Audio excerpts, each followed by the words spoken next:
umwuka wera cyadufasha rero adufasha guhamya Yesu nk'umwami.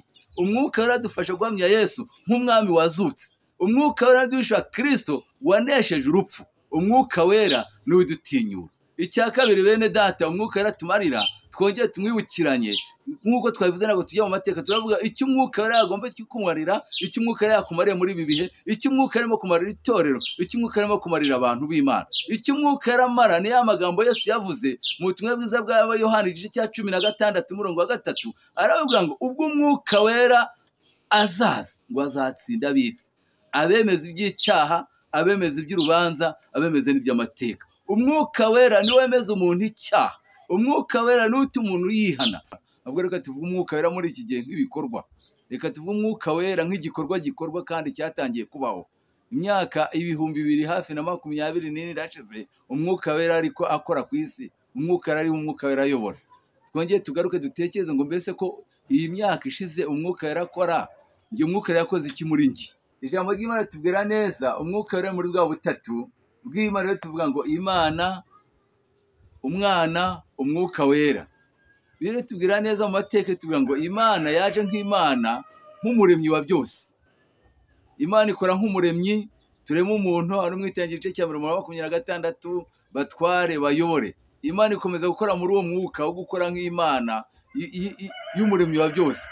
Igihe kigeze wanditse urwandiko rw'abantu tubwira ngo kera Imana yavuganye natwe mu kanwa k'abahanuzi, ngo ariko muri iminsi imeruka ngo yavuganye natwe mu kanwa k'umwana wayo. Nibwo biro tubwira nibwo Yesu yaje kugira ngo asoze isezerano Imana yaratanze yuko ubwo umuntu yaramaze gukora icyaha, ari wa Adamu amaze gukora icyaha, Imana yaramuciye. Hagati y'Imana n'umuntu haba mumworera. Mwuka wera ku kise Yesu yamwohereje muri rwa butatu yagira ngo agire gute. Nk'uko Kristo yaje guhamya Imana Data, niriko n'umwuka wera wamude kujya duhamye Yesu. Icyo twahera umwuka wera, impamvu umwuka wera yaje ni ukugira tubaje duhamye iyi mirimo ya Yesu. Mu bintu bitatu tujya kuvuga uyu mwanya, tujya kuvuga ingingo 3 zigaragaza impamvu umwuka wera yaje. None se muvandimwe, inshuti yanjye, wumva umwuka wera koko ubana nawe?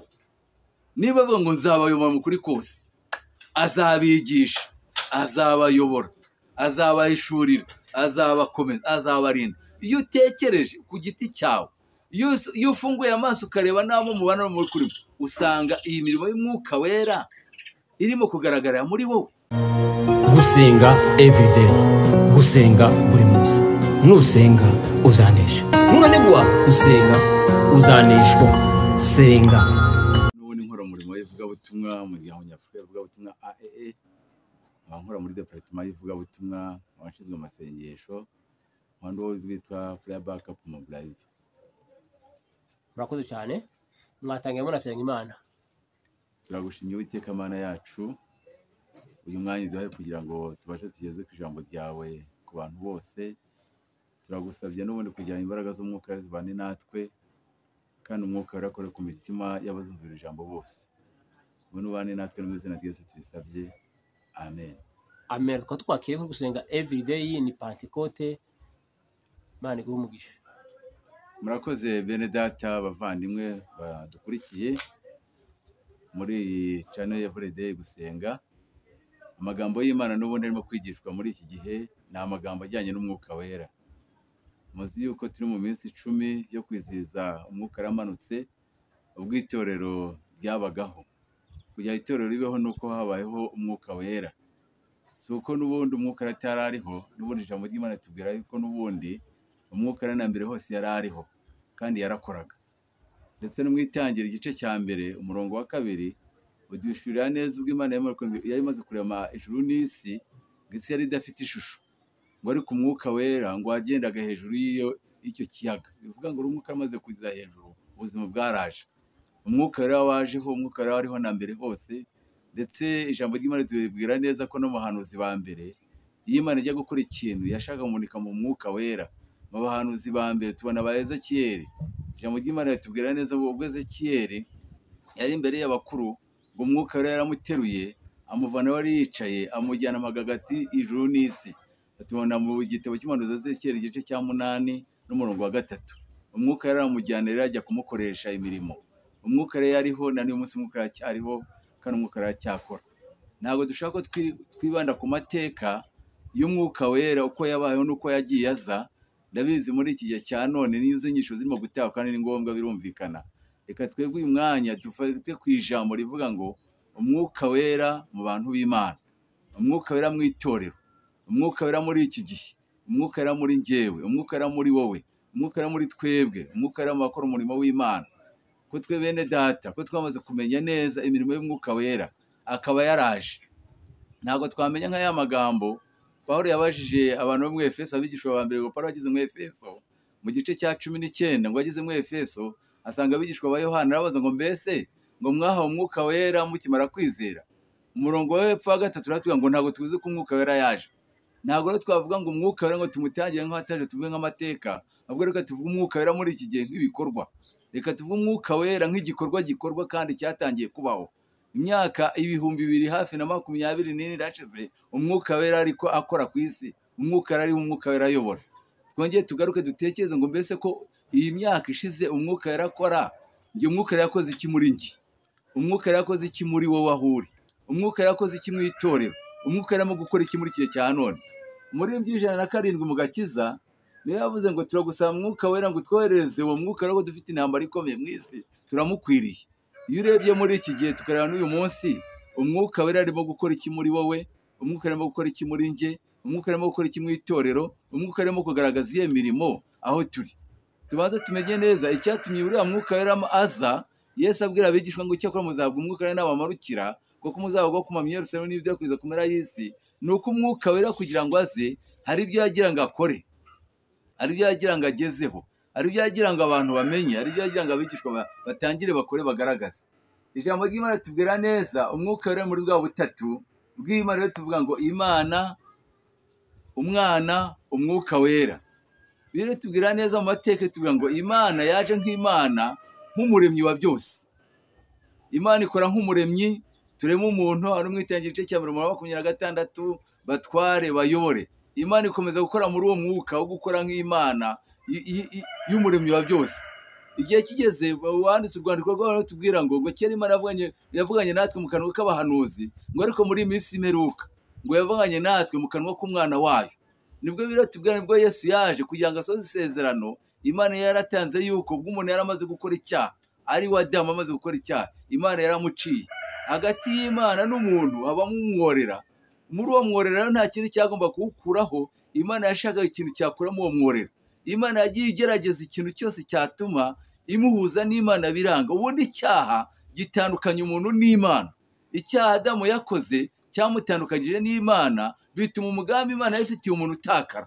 Kuba wari umaze gutakara kuko ari Imana, Imana ikomeza kuvuga ati se ko naremye umuntu mu ishusho yanjye. Ni nk'umubyeyi ubyara umwana, yamara kubyara umwana, umwana akigomeka agakora ibyo umubyeyi adashaka. Si ukuvuga ngo uwo mwana aba yavuye ku mubyeyi we, kandi uwo mubyeyi ntaba yamutaye. Nubwo yaba yataye inshingano z'umwana, umubyeyi akomeza gutekereza wa mwana. N'Imana niko yakomeje gutekereza umuntu, bigira bivuga ati reka none kiriho ikintu cyagira gute cyatuma umuntu umubona. Imana yagiye ashyiraho uburyo bwose bushoboka, igira nayo itoranya umuntu witwa Aburahamu, sekuruza w'abizera. Buri Imana kugira igira ishaka Aburahamu, yashakaga umuntu uzubakiraho ishyanga kubera ko umuntu yari yacumuye. Kuko ubwo Adamu yari amaze kubyara Abeli n'Agahini, Gahini amaze kwica Abeli, ubwo umuvumo wakomeje kuzamuka, icyaha cyo kwigomeka cyakomeje kuzamuka. Kigeraho Imana bibabaza birakomeza, bigera no mu igice cya 6 ubwo abantu bamaze kugwira bakora ibyaha, Imana ibateza umwuzure kora Nowa. Burya Imana kugenda irokora yashakaga umuntu wayubaha, ariko byari byaranze. Bigera no bijya mu gice cya 11 ubwo abantu batangiye gukora ngo twiyubakire ibintu tumenyekane, imirara w'Ibabeli, ariko ibyo byakomeje kubaza Imana ibatatanya mu mahanga yose. Imana byakomeje kugira ikibazo ngo iyi shusho yanjye nzayigarura gute? Bijye ngo reka noneho mpanga ishyanga, ishaka guhanga umuntu witwa Aburahamu. Nibwo yagiye azana Aburahamu igice cya 12 yahamagara abantu ngo siga inzu ya so n'umuryango wa so uzi. Arahaguruka avuye huri y'Abakarudaya, akomeza kugenda ataza. Aho ngaho Imana yashakaga ikintu cyamugarura ishusho. Ubwo kuri Aburahamu nibwo Imana yatangiye kubaka noneho umuryango wa Isiraheli. Nubwo kubaka umuryango wa Isiraheli byarakomeje, byabaye urugendo rurerure, ariko kubera ko byakomeje bikananirana, bigeraho none Imana ivuga ngo reka noneho dushyireho ibitambo. biriya bitambo na bariya batambyi byashakaga yuko Imana ihura n'umuntu bikanga. Niyo mpamvu rero tuvuga ngo ibitambo n'amaturo niyo bishatse, kuko ibitambo byatwikiraga ibyaha, ntabwo byakuragaho icyaha, ahubwo cyarabitwikiraga. Niyo mpamvu tuvuga ngo amaraso ya Kristo Yesu niyo akuraho icyaha cy'abantu. Imana ikomeze kutugirira neza. Niyo mpamvu rero Kristo amaze kuza mu isi, amaze gucungura abantu, nta kindi cyari gisigaye n'iki, ni uko yatwohereje isezerano ko azatwohereza umwuka wera kugira ngo azabane natwe. Niyo mpamvu muri bwa butatu, igihe Yesu yaraje atwereka Imana Data, niyo mpamvu Yesu aje kuducungura. Muri uko kuducungura kwacu yakuyeho bwa bwanzi. N'ijambo ry'Imana tubwira ngo ikuraho bwa bwanzi, rwa rusika rwatuganywa n'Imana, arukuzaho kurubamba ku musaraba. Umusaraba wa Kristo Yesu, Kristo amaze kujya ku musaraba, niho wakuyeho wamworera Adamu yari yashyizeho hari hagati y'Imana n'Imana, cya giti cy'ubugingo cyari cyagiye nkota yaka umuriro. Kristo amaze kujya ku musaraba niwo wagikuyeho, kandi ntabwo wagikuyeho Abisirayeli gusa, kuko ibitambo n'abatambyi byarebaga ubwoko bwa Isirayeli, ntabwo bwarebaga abanyamahanga. Niyo mpamvu tuvuga ngo namwe yarabaze umwari mupfuye muzi ibicumuro byanyu. Ndetse ageze mu gice cya kabiri cy'Abefeso, Pawulo abivuga neza ngo kera ngo ntimwari ubwoko, ngo ariko mwahanditse ubwoko bwa Kristo. Ngo kera mwari kure y'amasezerano, ngo mwari mutangijwe n'Abisirayeli, ngo ntawe mwari muhuriye, ntawe twari duhuriye. Biriya bitambo, bariya batambyi, biriya bitambo by'Abaroni bakoraga, ziriya noma, ziriya hene, ziriya bimasa bajyaga batamba ubwo batashye, biriya ntabwo byarebaga abanyamahanga, byarebaga ishyanga rimwe, byarebaga ubwoko bumwe, ari bwo bwoko bwa Isirayeli. Ariko Kristo amaze kuza, amaze kugera ku musaraba, amaze gupfa, akuraho icyo cyasha, akuraho iryo tandukaniro umuriro akuraho, maze aduhuza n'Imana. Niyo mpamvu rero tubwira muri Matayo mu butumwa bw'Amateka igice cya 27 ngo Kristo amaze kujya ku musaraba, ngo wa mwenda ukingiriza hera, ngo utabukamo kabiri, utangira hejuru ugera hasi, uradukinga ngo wa mwenda uvuyeho, ngo namwe abanyamahanga mubahawe kwinjira. Uwo mwenda wadutandukanye, uwo mwenda, icyo cyera cyadutandukana n'Imana rero Kristo amaze kugikuraho. Niyo mpamvu natwe twaritse abana b'Imana. Niyo mpamvu rero iyo Kristo ubwo yaragiye gusura ku musaraba, umurimo maze kuwucungura, maze kurangiza, biratubwira. Niyo mpamvu yabwiye abigisha ngo icyakora ngo nzawohereza umwuka wera wo kubana namwe. Tugiye kuvuga ngo umwuka wera kuki se Yesu yamwohereje muri bwa butatu, yagira ngo agire gute? Nk'uko Kristo yaje guhamya Imana Data, niko n'umwuka wera wamude kujya duhamye Yesu. Icyo twahera umwuka wera, impamvu umwuka wera yaje, ni ukugira tubashe duhamye iyi mirimo ya Yesu. Mu bintu bitatu tugiye kuvuga uyu mwanya, tugiye kuvuga ingingo 3 zigaragaza impamvu umwuka wera yaje. Ni amagambo dusanzwe tuzi, ni amagambo dusanzwe tuvuga buri munsi. Ikintu cya mbere, impamvu Yesu yabwiye abigishwa ngo bazabwa umwuka wera nabamanukira, yaravuga ngo icyakora muzahabwa imbaraga umwuka wera nabamanukira, kuko muzabagaho kumpamya i Yerusalemu n'i Yudaya n'i Samariya no kugera ku mpera y'isi. Impamvu yabibwiye ni iki? Kumuhamya ni iki? Nuko Yesu yaje ahamya Imana Data nk'umuremyi. Yesu yaje ahamya Imana Data nk'umuremyi wa byose. Noneho Kristo amaze kuzuka, amaze kubona ubutware, mu gitabo cy'Ibyahishuwe igice cya 5 kitubwira neza ngo Imana yashatse umuntu ituma mu isi, arabura. Areba mu bamarayika, ireba mu byaremwe byose, umuntu we yarapfuye byararangiye, bamucungura arabura. Ariko Dawidi maze umugaragu w'Imana Yohana ararira. Muri uko kurira ngo aza kubona noneho ahishurirwa neza, ngo agiye kubona ngabona umuntu witwa Yesu, ari ngo umwana w'intama watambwe, ngo arahaguruka aravuga ngo Data ngo ndagiye. Ngo maze gufata cya giti, amaze kukibumbura, ngo maze Yohana arishima aravuga ngo wira Yohana, ngo intare y'umuryango wa Yuda, igiti cya Dawidi, ngo aranesheje ngo abumbure cya gitabo. Kubumbura kwa cya gitabo rero niko kwa gucungura umuntu Kristo yaramaze gukora. Amaze kubikora, ubwo butware yaramaze guhabwa, nibwo mu muhesha uburenganzira bwo kuvuga ngo nzawohereza umwuka wera wo kumpamya. Nk'uko Yesu yaje guhamya Imana Data, ni nako natwe duhabwa umwuka wera kugira tubashe guhamya imirimo ya Yesu. Ubutumwa bwiza bwa Matayo igice cya 28 kibitubwira neza. Umurongo wa 18 avuga ngo nahawe ubutware bwose mu ijuru no mu isi.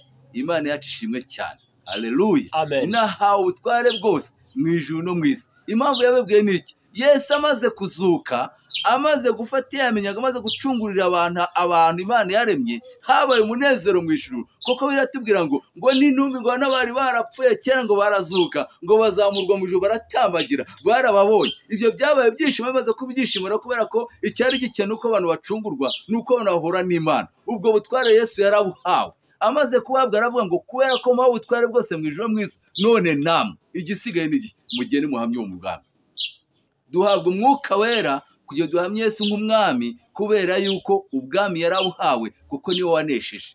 Ubwami yarabuhawe, ubutware yarabuhawe kubera yuko niwe watsinze urupfu, atsinda Satani. Icyo duhererwa umwuka wera rero cya mbere ni iki? Ni ukugira duhamye Yesu.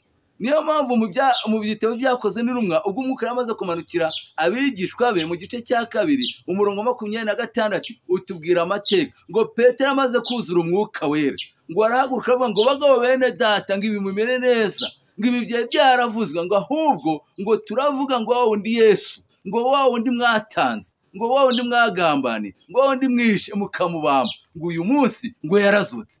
Haleluya, amen. Ngo yarazutse. Umwuka wera cyadufasha rero, adufasha guhamya Yesu nk'umwami.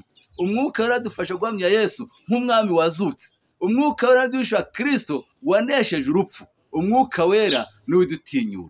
Icya kabiri bene data, umwuka wera tumarira, twongeye tumwibukiranye nk'uko twabivuze ntabwo tujya mu mateka, turavuga icyo umwuka wera yagomba kukumarira, icyo umwuka wera yakumariye muri ibi bihe, icyo umwuka arimo kumarira itorero, icyo umwuka arimo kumarira abantu b'Imana. Icyo umwuka yaramara ni ya magambo Yesu yavuze mu butumwa bwiza bwa Yohana igice cya 16 umurongo wa 3, aravuga ngo ubwo umwuka wera azaza, ngo azatsinda ab'isi, abemeza iby'icyaha, abemeza iby'urubanza, abemeza n'iby'amateka. Umwuka wera niwe wemeza umuntu icyaha. Umwuka wera ni utuma umuntu yihana. Ntabwo umuntu ashaka kwivana mu cyaha cy'ubusinzi, ntabwo umuntu ashaka kwivana mu cyaha cy'ubusambanyi, ntabwo umuntu ashaka kwivana mu cyaha cy'ubujura, ntabwo umuntu ashaka kwizana no muri ya mirimo ya kamere. Ko biratubwira ngo umuntu wese avukana kamere y'icyaha, umuntu wese avukana kamere y'icyaha cya Adamu. Ariko uko ugenda ukura niko ingeso zawe zigenda zigaragara. Wavukiye mu rugo rw'abantu bakijijwe abazimana, baba baragusengeye ukavuka warasengewe, uko wavuka kose uvuka uri akanyabyaha gatoya, uko ugenda ukura niko ingeso zawe zigenda zigaragara. Iyo kamere nuko igenda ikura niyo ikubakamo. Iyo utaramenya Kristo ngo yinjiye muri wowe ngo kubera umwami, iyo utaramenya Kristo ngo kubera umukiza, icyo gihe uba muri iyo kamere. Umwuka ari cyaje kudukora rero, nuko yaje kudutsindira kamere y'icyaha. Ikintu cya kabiri umwuka dukorera nuko umwuka yadutsindira kamere yacu, imitima yacu. Niyo mpamvu yatubwiye ngo ubwo umwuka yarazaza, azatsinda ab'isi, abemeza iby'icyaha, abemeza n'iby'urubanza. Ntabwo rero buriya nubwo ibihugu bigira amategeko agaragaza uko uzayica azahanwa, kenshi muzareba akenshi bayarengaho. Umuntu abazi itegeko ryo kwiba n'ubundi akarenga akiba. Umuntu abazi itegeko ngo ntukice akarenga akica. Umuntu abazi itegeko ryo kwambura abantu bakambura, amategeko ari. Ariko iyo umuntu yamaze gukizwa, iyo umuntu yamaze kwinjira muri uyu mwuka wera, Yesu yabaye umwami, akamika nk'umwami, akamubera umukiza. Wa mwuka yaramujyamo, iyo atangiye akagenda akuramo iyo kamere yananiranye, ya kamere abantu batashaka gukora, umwuka wera niwe umutsindira kamere y'icyaha. Niyo mpamvu Paulo yandikira Abaroma aravuga ngo rega, ngo kamere zacu, ngo umwuka wera, ngo abarwa n'umwuka wera, ngo n'abantu b'Imana, ngo kandi umwuka wera niwe utuvana muri ya kamere tuba twaravukiyemo. Umuntu agira kamere, yajya kwandikira Abagalatiya igice cya 5 avuga ngo muyoborwe n'umwuka wera, ngo muyoborwe n'umwuka wera muzakora ibyo kamere yanyu ishaka. Ngo ko kamere ishaka ibyo umwuka yanga, ngo kandi umwuka nawe agashaka ibyo kamere yanga. Ni ibintu rero bibiri bitandukanye kandi bigaragara. Buriya rero igihe abakristo tujya twibeshya dute, cyangwa se abantu bakibeshya kubera ko wagize amahirwe ugahabwa gifuti arizo mpano z'umwuka wera, arizo z'amano zo gukora ibitangaza, arizo z'amano zo gukiza indwara, arizo z'amano zitandukanye zazindi tubona nk'uko Paulo yabyandikiye Abakorinto ba mbere igice cya 12, ukabona ziriya mpano zirakoze, ariko akabona wa wundi wari umuhanuzi agiye gusambana, ukumva ngo wa muntu ngo yari umuhanuzi yasambanye. Wajya kubona ngo umuntu yura umuntu afite imana yo gukora ibitangaza yibye, kandi ngo wa muntu ufite ibitangaza yariganyije, ukavuga se biriya bintu bibura gute? Kabiri ugasanga niyo mpamvu niyo munsi itorero ry'Imana uyu munsi bavuga ngo abanyetorero nibo biba, abanyetorero nibo bambura bagira gute. Bigaterwa n'iki? Bigaterwa nuko bagize amahirwe babona izo gift. Umwuka wera we Imana yo iduha gift nk'uko naguha gift. Umuntu aguha impano ntabwo uyimwambura. kuko impano yayikoresha uko ushaka. Niyo mpamvu rero ugiye n'Imana iduha impano, nubwo impano ari impano z'umwuka wera, ibyo zo ni impano z'umwuka wera, ariko kuzicunga nanone ni wowe ugomba kumenya ukazicunga gute, ukazicungishwa na ka gakiza na wa mwuka wera utuma utsinda kamere ya cyaha. Iyo utatsinze kamere ya cyaha cyo kwambura, iyo utatsinze ya kamere yo kwibona, iyo utatsinze ya kamere yo kubeshya, niyo uri umuhanuzi wagize amahirwe ukabona ya mpano y'umuhanuzi, kubera yuko utegeze wihana, kuko umwuka wera atagukoze kuri ya kamere y'ubwibone, n'ubundi uzatangira ubeshyi. Niyo mpamvu muri iyi minsi umuntu aba ari umuhanuzi, ariko ugasanga umuntu yaravangiye, ugasanga biterwa n'iki, ya kamere y'ubwibone ntabwo yageze yivamo. Ugasanga umuntu afite impano yo kubwiriza, cyangwa se umuntu burya Imana iduha impano zitandukanye. Izo mpano tutabonye umwuka wera ngo abanze ajye muri kamere, abanze twice za kamere zacu twavukanye, ngo abanze yice za kamere z'umujinya. Niyo mpamvu n'umuntu wenda uzabibona nujya kubwiriza ahantu, cyangwa se rikora buririmbe, niba bakora batinze kwindirimba, usanga abaririmbyi barakaye, usanga abaririmbyi babyiza umutima, usanga bagize gute, si uko umwuka wera batarimo, ariko bitewe ya kamere ya cyaha yo kwirata, yo kwivumbura itegetse ipfa muri bo. Niyo mpamvu atinya kubona indirimbo, ati bampaye indirimbo nkeya. Umuvugabutumwa twabavugabutumwa twagiye kubwiriza, bashyira gahunda ndende, ugatera kuvuga ngo bampaye umwanya mutoya, ugasanga aho kugira ngo ya kamere yo kwibona, ya kamere yo kumva ngo ibintu byanjye birapfuye, umwuka atarayishe, ugatangira urarakara. Kandi si uko udafite impano yo kubwiriza, si uko udafite, ugasanga kamere yapfuye. Bene data, icyo umwuka wera tumarira cya kabiri ni uko umwuka wera atsinda kamere zacu. Umwuka wera araza akanesha kamere zacu, akazikuraho. Izo kamere zacu akadukura mu bwoba. Niyo mpamvu abigisha ku munsi wa Pantekote, umwuka wera amaze kumurika, batangiye barahamya. Ijambo ry'Imana tubabwira mu butumwa bwiza bwa Matayo igice cya 17 kitubwira neza umunsi umwe Yesu yari ku musozi ari kumwe na Petero na Yohana na Yakobo, bibereye mu munezero. Ariko Petero avuga ngo mwami, ngo turacingana imwe yawe, ndi ya Mose, ndi ya Eliya, bibereye muri uwo munezero. Ariko umurongo we tubona ngo abigishwa 9 bari basigaye bagize gutyo, babazanira umuntu ababwira ati kiza uyu muntu, baramunanirwa. Yesu akijya, kubera ko Yesu yarabonye ikibazo abigishwa bagize, ubwo Petero anezerewe ko bakwigumira aho ngaho, ariko Yesu ati hari abantu nkeneye kujya gutabara. Imana nishima, hari abantu nkeneye kujya gutabara. Yesu rero mpamvu yagiye gutabara, ntabwo suko ibyo Petero yavugaga byari bibi, aho bari hari heza hanejeje. Ariko Yesu yabonye abantu 9 basigaye, abigishwa 9 basigaye, aravuga ati abantu bakeneye gutabarwa. Niyo mpamvu yavuze ati ngwino tugende. Ahageze aravuga ati Yesu rero ko abo bantu bawe bamaze iki, abigishwa bakora iki, ko twamuzana mu mukiza bamunanira. Yesu arabategereza, arababwira ati nta kindi, ryamusengera baragenda. Ariko aravuga ati si byagomba gusa, ati nta kindi kimukuramo ni ugusenga no kwiriza ubusa. Impamvu ni iki, ni uko muri kiriya gihe abigishwa bari bataragera ziriya mbaraga, bari batarabona imbaraga z'umwuka wera zibafasha gukora ibitangaza. Niyo mpamvu umwuka wera yabamanukiraga. Niyo mpamvu ingingo ya 3 tubabwira neza ko impamvu umwuka wera akora, impamvu twagomba guha umwuka wera, ni uko umwuka wera adufasha gukora imirimo y'Imana, adufasha gukora ibitangaza. Niyo mpamvu yababwira ngo umwuka wera azaza, ngo azabashoboza gukora imirimo munakoze, muzakora n'irenzeho. Biratubwira ubwo umugaragu w'Imana Eliya yajya gutandukana na Elisa. Elisa yamenye amakuru, amenye yuko shebuja agiye kumukurwaho, agiye kwimukira akijya mu ijuru. Nibwo bageze ku mugezi bagiye gutandukana, aramubwira ati mva Elisa, nakubonye, saba icyo ushaka ndakiguha. Ayo ni amagambo tubasoma mu Bami ba 2 igice cya 6. Aravuga ati nako igice cya 2, aravuga ati none nyagasani databuja Eliya, nakubonye, nta kindi nagusaba, n'imigabane ibiri mwuko ikuriho, n'imigabane ibiri mwuko ikuriho. Eliya aramwitegereza, aravuga ati uyu mugabo aranshoboye. Aravuga ati none Elisa, nta kindi unshunge, ntabwo biri bube utabitegereje, nubona dutandukana bikora uko ubyizeye. Elisa nawe aravuga ati naramubonye umwuka ukuriho, ngomba kuwufata, mufata imigabane ibiri. Biratubwira ngo Eliya amaze gutandukana na Elisa, amaze kujya buserwakira, ngo yafashe wa mwitero Elisa arawutoragura, afata uwo arawuca. Iyo mwuka rero cyadukorera ni uko umwuka rero yagize muri twe, adukuraho bya bindi byacu twari twishingikirijeho. Na Eliya na Elisa icyamufashije ntago yagendeye muri za mbaraga ze, ntago yagendeye muri bwa butware bwe, ahubwo yafashe ibyo arabita, amaze kubita afata wa mwuka rero muri Eliya atangira kuwukoresha. Mwibuke ko biratubwira, bisomye Bibiliya mu magambo, ni amagambo maremare, biratubwira ko dusabye amateka. Eliya yakoze ibitangaza 5, ariko Elisa we yakoze ibitangaza 10 kugira ngo bigaragaze yuko za mbaraga z'umwuka wera, bigaragaze yuko iyo umwuka wera yagiye mu bintu mu muntu akora ibitandukanye. Niyo mpamvu rero bene data nshuti z'Imana, umwuka wera icyo adufasha gukora ibyananiranye. Niyo mpamvu usubiye n'inyuma no mu isezerano rya kera, ntabwo umwuka wera mu kubwiriza gusa, ntabwo umwuka wera gukora muri mirimo tumenyeye mu rusengero gusa, umwuka wera akora n'imirimo y'ubukorikori itandukanye.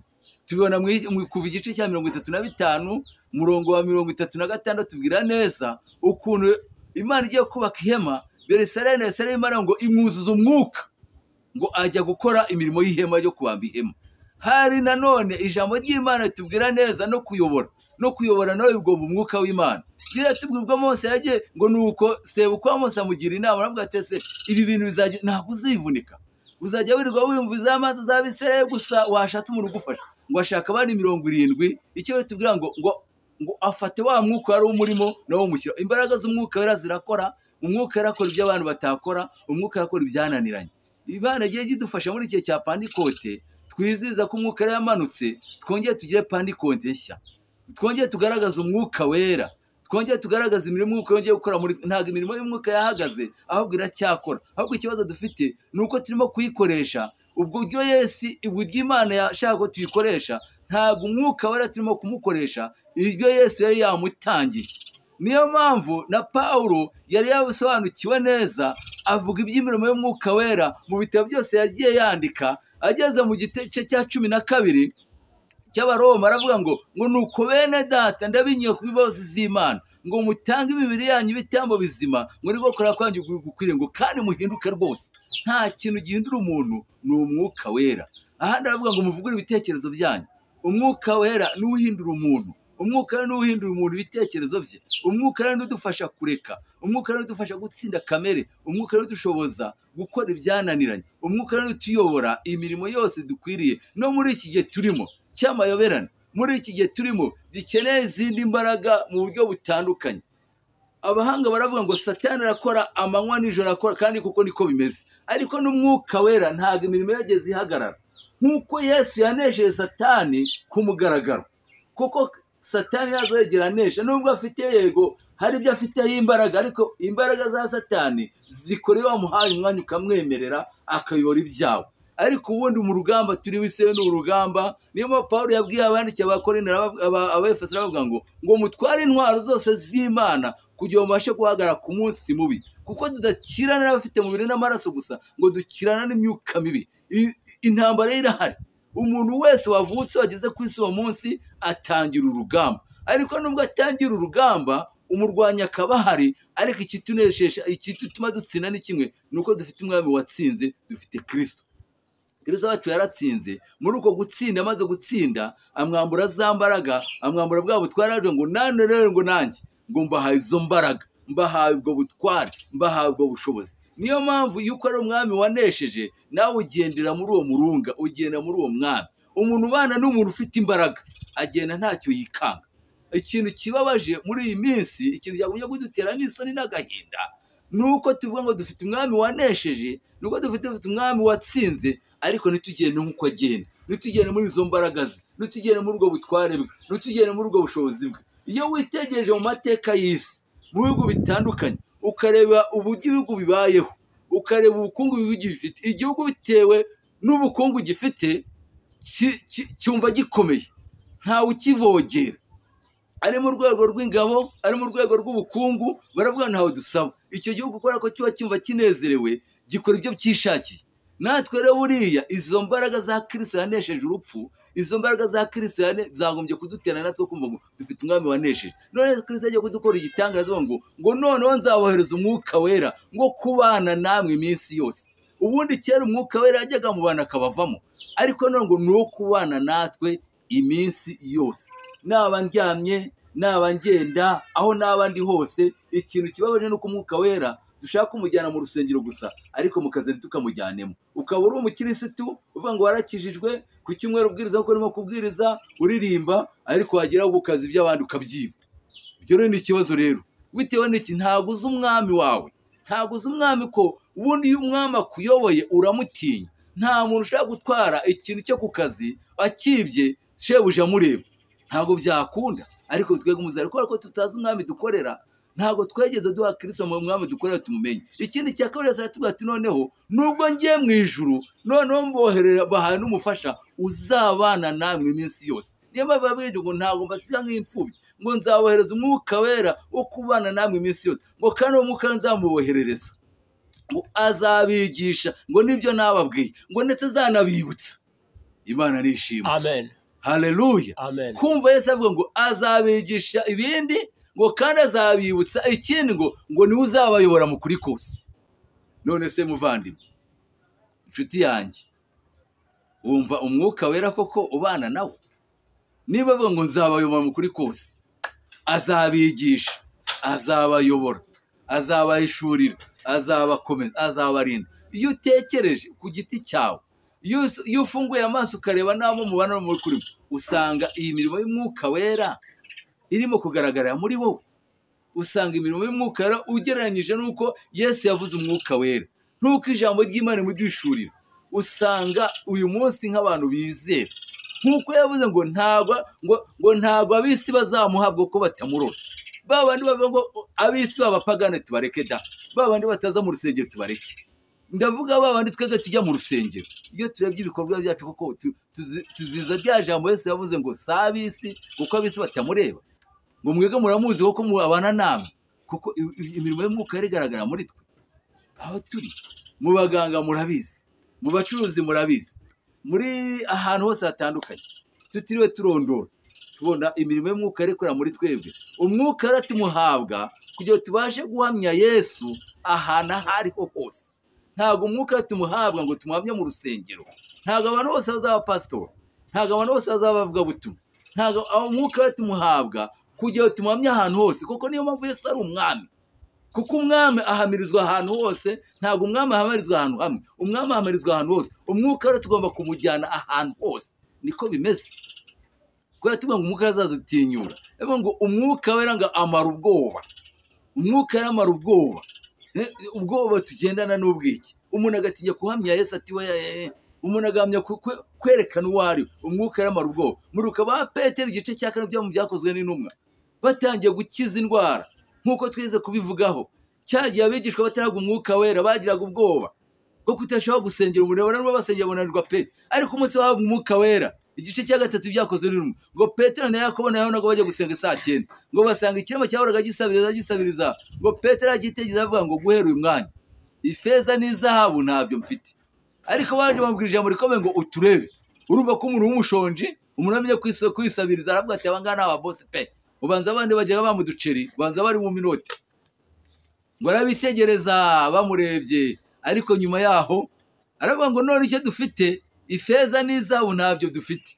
Tekereza umuntu avuga ngo ndebe, ugateza ariko ajya kumva ngo noneho icyo wari utinde ngo amafaranga ntayo mfite, umuceri ntayo mfite, isukari ntayo mfite, ariko ijambo ryiza rinejeje nuko bavuga ngo icyo dufite turakivuga mu izina rya Yesu neza yatagura kugenda. Haleluya. Amen. Petero rero umwuka yamumanukiye, aratinyuka. Si kuri umunsi wa Pentekote gusa yagutse akavuga ubutumwa, ahubwo umwuka yatangiye gukora muri bo, arabatinyura. Za ndwara batasengeraga, bya bitangaza batakoraga, baratangira babikora. Kiriya kirema rero bagihagurukije, umwuka wera atangira gukora. Igice cya 4, kubera ko bari batangiye kwamamara ubutumwa buvugwa, kandi ubwo Yesu bamwicaga ntabwo bashaka ko Yesu avugwa, ariko umwuka n'abago ngo umwuka yaramara ubwoba. Icyakurikiyeho ni igice cya 4, bafashe babigishwa barabashyira mu nzu y'imbehe, barabafora bavuga ngo guhera uyu munsi ntago dushaka ko mwigisha iryo zina, ntago dushaka ko murivuga, ntago dushaka nimuzongere kubivuga. Impamvu bavuzaga niki, nuko n'ubundi Yesu bamubambye azira ko ari umwami. None yarazutse, baracyavuga ngo uwo mwami n'utuma dukora ibi ngibi. Abigishwa ariko tubona Petero na Yakobo batera bavuga ngo se tuzananirwa kuvuga ibyo twiboneye, tuzananirwa kuvuga uwo twikoreyeho, tuzananirwa kuvuga uwo twumvise. Bitewe n'iki? Kubera yuko umwuka yabinjiyemo abamara ubwoba, umwuka yabinjiyemo arabatinya, uko zirababwira. Umwuka yabinjiyemo abibutsa, umwuka yabinjiyemo arabakomeza, umwuka yabinjiyemo ashyigikira. Natwe rero utangira urebe ukavuga ngo se uyu mwuka wari uyu munsi turimo kumukoresha dute? Uyu mwuka wera ndamufite? Ese niba mufite antuye mwate? Imana ikomeze kutugirira neza, Imana imaze kudufasha muri uyu munsi wa none ahangaha muri iki gihe turimo kuzirikana ko turi mu minsi 10 ya Pentekote. Twongeye dusubize amaso iyo dutekereze ko abakera umwuka wera yari amateka yarabaye, tubona batubanje ibyo yabakoresheje. None se twebwe uyu munsi uwo mwuka wera ko twabonye ibyo bakoze, ko turi umusaruro w'ibyo bakoze, twebwe duhagaze dute? Imana ikomeze kutugirira neza, Imana ikomeze kudushyigikira. Ubundi twari kuvuga ingingo zigera muri 6, reka dusubikira ngaha. Izindi 3 tuzazivuga ubutaha. Icyo umwuka wera dukorera, yuko umwuka wera ari uzatujyana mu ijuru, yuko umwuka wera ari wo utuma duhabwa n'impano, umwuka wera akaba ari wo utuma dukora imirimo ibyananiranye abandi batakora, umwuka wera dushoboza kubikora. Imana itugirire neza, umwuka wera dutere kunesha icyaha, umwuka wera dutere guhamya Yesu umwami n'umukiza, umwuka wera adutere kuvuga imirimo y'Imana, umwuka wera aturinde ubwoba, umwuka wera adushyigikire, umwuka wera atwambika imbaraga. Nkunda amagambo Pawulo yavuze ati ubuntu bw'umwami wacu Yesu Kristo n'urukundo rw'Imana bubane namwe mwese. Reka ubwo muntu, reka umwuka wera akomeza abane natwe muri iyi minsi ya Pentekote. Bifuje kugira Pentekote nziza. Imana ibahe umugisha. Urakoze cyane, reka tugushime, twubwe Imana iguhe umugisha. Reka dushime n'umuntu yabanye natwe muri kiganiro, twubwe ngo nawe ngo Imana iguhe umugisha, tukwifuriza Pentekote nziza. Sinzi ko icyo wakongeraho.